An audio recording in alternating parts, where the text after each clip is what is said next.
I'm not a numbers guy. I'm a body guy. My body tells me you better slow down or I'm going to throw a long out.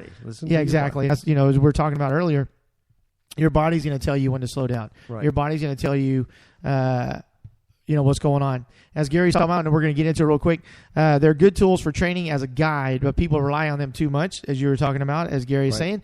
But there was a lady on Sunday at the Color Me Rad Run 5K, which I don't think it was a true 5K. Probably not. She came up and said, you said this was the halfway point, because I was the announcer at the halfway point. I was just having fun with people. It was raining. I didn't care. I was wet.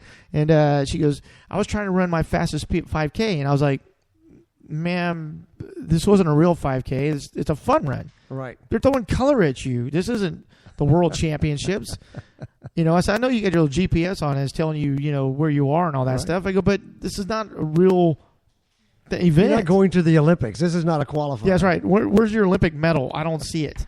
But there's folks like that. They're like, oh, I've got to upgrade, and I burned more watts yesterday than I did today, and all this other stuff. Yeah, I would love for them unplug everything, go run 5 miles, and see how they are at the end. Interview them at the end. I bet they're freaking out. Oh, I don't know how I did.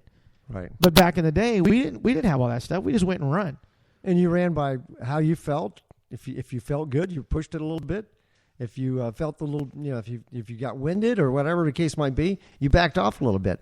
But you still had fun with it because it was all about fitness, not about comparing your body to someone else's body. Michelle, are you listening? About you. Michelle, are you listening to this? It's all. Yes, she's taking her finger going. Yeah, saying I'm number one. Whirly wheels around her head like we're nuts. Right. And we are. But the truth is, though, you just need to understand that you get into a fitness program to improve yourself. Right. And if you train properly, you will improve. And some of the things that people think nowadays, and you hear it on TV, 20 minutes a day, 3 times a week. No. Anything less than 45 minutes is maintenance. You're going to be tomorrow what you are today. Right. The purpose in exercise is to improve. So you're better tomorrow than you are today. So you've got to go 45 minutes or more. And obviously 45 minutes is the magic point for improvement. You want to stay out there at least an hour. So you have 15 minutes of improvement. 20 minutes is not even a warm-up if you're in shape. Let's talk about that for a minute. Yeah, because it'll take me a while to warm up, even though I'm way over what I should be. I mean, I dropped 45 pounds last year, and I wasn't wearing GPS or any of that stuff. I just ran. But let's talk about that real quick because Gary's saying they don't use GPS to measure certified courses. Training programs should be about proper movement, adaptation, progression, and lifestyle change. Right. So, I mean, that's perfect. When you certify a course, you wear a Jones counter, or you put a Jones counter on your bicycle, or you've seen people out with engineer wheels that they roll along, and I've done several courses with those things. The last 10 mile I did at Fort Sam Houston, I walked the course. I walked 10 miles with one of those wheels. So I know exactly where every mark was, mile marker, K marks, everything throughout the entire course. Right. And that's the way it's supposed to be done. Not somebody out with a clip-on that you buy at the local bicycle shop. It says it's 10 miles or 5.2 or whatever. So it ends up that in addition to measuring a course properly, you've got to mark the course properly.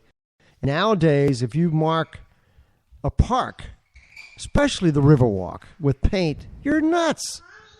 Everybody's supposed to enjoy this, not just you. And we have people out there that are not race directors that are marking courses that probably don't even know the rules and probably don't care. But they've got their own training group going, and then they'll go out Saturday morning or Sunday morning and mark a course with paint and tell their people, follow the blue signs. And then everybody else comes along for the next month and a half and see these blue signs. It has no correlation to what you're doing. Right. Stop marking the courses with paint. If you're going to mark it with flour if it's authorized. You can't even use flour on the Riverwalk. No. You got to use signs. You got to put out signs and pick them up when you're done with it. The other thing, too, is on the Riverwalk, they really, really want you to use course marshals, which is not feasible. because some of these courses would have 40 volunteers Oh yeah. telling you where to go, and that wouldn't work. In most cases, recently, if you've gone to one of my races, I use police officers, and they're not course marshals. They're for traffic control, Riverwalk or otherwise, but they also tell you where to go. Yeah, they'll tell you just go that way. That's where Ariel Galvan went. I guess that's where you're going to head off that way as well. But there's so many things to talk about. Let's get into heat training real quick because it is starting to warm up here in South Texas. But in Boise, Idaho, it was 106 yesterday, which is way north if you know geography of the America or whatever. But heat training, because a lot of folks getting ready for Rock and Roll San Antonio are going outside right now. They haven't started yet, and they're walking outside right now going, God, it's too hot. I don't want to run. But if they wait, it's going to get even worse. Oh yeah. So you need to acclimatize. Yep. So what do you tell these folks that are like, oh, I'm going to run my first half at Rock and Roll or the BCS Marathon, which is my favorite marathon of all, Brian Cause Station Marathon in December. You can find it at bcsmarathon.com.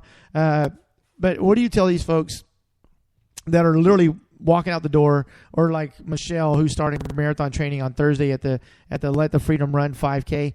What do you tell these folks about the heat training? What do you tell them? Well, what I do is I try to get everybody in the habit first. We're going to do the Bataan March next March, and our training program will actually start in September.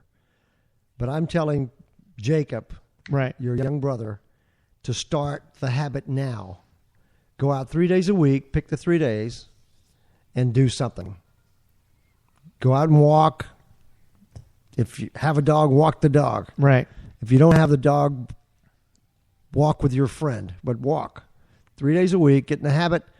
And while you're getting in the habit, get in the habit of consuming water. Start drinking water when you wake up in the morning. I tell people, listen, if you're going to a 5K race, take a bottle of water with you. Drink it on the way there. Find a bathroom before the race starts. Set the bottle down at the start line. We'll pick it up. Right. I'm not worried about litter. We'll take care of that. But drink, hydrate, and there will always, of course, in the old days. The other thing is, I try to get races started on time. The published time is 8 o'clock. Don't show up at 8 because we're gone. Oh, yeah. I lived that in Hawaii. One of the races we did in Hawaii was a 10K.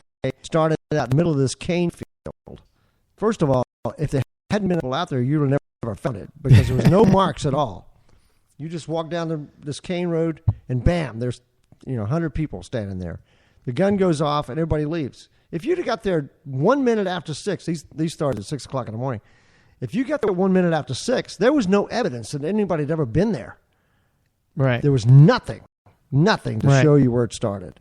So the key is, if the race says it's going to start at 6 o'clock or 9 o'clock, like this coming 4th of July is 9:15. Right. Don't show up at 9:15 to start. We're gone. Oh, yeah. You got to find a place to park, go to the bathroom for the last time, if that's your routine, and then get in the race. So you should be there about 8:30 at the latest. I'm already registered. Okay. That's fine. You still have to get there a little bit early because where are you going to park? I mean, how far away is it? You know what I mean? You're not going to park in handicap. And we've had that happen before. People show up to run a half marathon. And I need a handicap parking because I'm running the half marathon. Exactly. That's exactly what she told Ben. That was funny. Yep. But that's another thing we talked about because like the big races like Rock and Roll and everything like that, they close the streets down at 4 o'clock in the morning. So if you're not already downtown and you're thinking, oh, I'll show up 30 minutes before the start time, you're not going to get there. No. You are not going to get there. You may have to run 5 miles to get to the start. Yeah, and luckily Rock and Roll Marathon moved their location from the start. When they used to do it on Broadway, they moved it downtown now because the hotels are obviously full. But it's easier to stay downtown for the starts and everything. Now they moved it, but you never know. Like we were just talking about heat training, you never know what Rock and Roll is going to bring. It could be cold, or as we've seen, it could be miserably hot. Oh yeah, sure. In November, absolutely, which it was last time. This is San Antonio. Yeah, this is San Antonio, which We love it, but the weather is unpredictable. Right. So with your training camps and everything, how are you guys combating? Because you're running early in the morning, early. How are you guys combating heat? Well, fortunately we've had decent weather. Even on the hot days, it's hot. It's 108 degrees at 3 o'clock in the afternoon or 5 o'clock in the afternoon. Right. But at 7:30 in the morning, it's cool. And fortunately, we've had a breeze every morning for the last 3 weeks in the morning. So it's been really, really nice. And, when you're putting on a training camp, you go with the best runner and the worst runner. I mean, I have people that come down to do this camp, and they were walking the first few days. Right. And then they get into a little bit of jogging. And maybe they won't get past that. But I've got people that join this group to lose weight. They don't care about how fast they go or how far they go. I mean, one of the ladies now has already lost 3.5 pounds. She did that the first 2 weeks. So she's saying, hey, I'm convinced this is the best for me. It's consistency. If you do something every day, you're going to improve. Or you're going to crash. Yeah, what's that saying? 30 days becomes a habit or becomes a lifestyle? I think it's 2 weeks. 2 weeks becomes a habit. 30 days, your life has changed. Right. And that's one of those things you've got to get out there. You've got to get out the coach or the couch. Some of the coaches are like, no, you can stay on me. But the big thing is San Antonio used to be one of the ranked the number 1 or top 5 obese cities in the country, which I don't see how it's possible. I mean, everywhere I go, and I've been to Walmart and seen the Walmart people and all that stuff, but we have such great areas to run. Like you said, the greenways. I mean, it's incredible. The good thing about it is there's runs every weekend. If you get out there and start moving around, you're going to get encouragement from the other folks. That's so true. Nobody's going to say, look at that fatty. You know what I mean? Right. I've never, ever heard anybody say anything derogatory. Everybody I've ever heard says something, hey, keep it going, man. You're looking good. Yeah, we saw a runner this morning. Michelle and I went out and ran, and a soccer player from UTSA lives here, and she was running by, and I was like, all right, looking good, runner. And she's like, oh, thank you. And I mean, she was really looking good. So I just let you know. But it's just amazing because you get that with runners, and coming from, like I said, bike racing background, bike racers, snobs, a lot of them. But runners run by and they'll wave at each other because they know, hey, we're all suffering out there together. They understand what you're going through. And folks who are on the couch right now and not on the coach, get out of there, get off the couch. There's so many things you can do, and there's so many programs you can do, and obviously the 4th of July, Let Freedom Run. Come out and walk it. Walk it with your family. Oh yeah, absolutely. It's a family affair. I guarantee you, we'll have lots and lots of people out there walking with the entire family. It's going to be right in front of the parade. The parade starts at 9:30. We start at 9:15, and some of the people in the back of our group will get caught. They're going to be walking with the parade. Yeah, and they'll just be waving like they're in the parade. That's the way to do it. That's the way to do it. But we get all kinds of stuff. PurnellRacing.com. You can go there, find out for more information about the Best of Texas series. You may not be able to run a 5K yet, but you can volunteer for it, and you get points for the Best of Texas series. Absolutely, yep. And I don't know if you changed it, but last year, if you volunteered for all the races, you actually had more points than the folks that were winning the races. Yeah, because they didn't make them all. Yeah.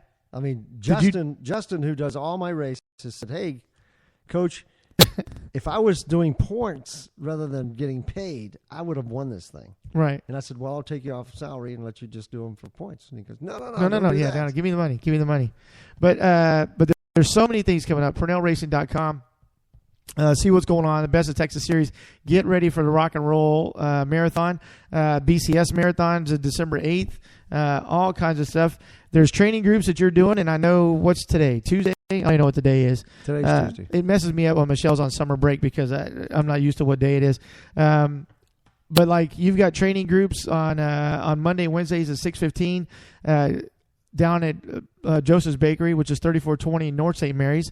Joseph's Bakery obviously got some of the greatest muffins you'll ever have in your life. Huge chocolate muffins and everything. But you don't need those yet. No. After we run, I claim it. We run for beer. Right. So every Monday, Wednesday night, we have a group that comes down. Maybe they only have one beer, but that's their reward. Right. They claim that they're running for beer. I've got a couple of doctors from Wilford Hall. Big Ben, of course, our friend, our EMT buddy Right. from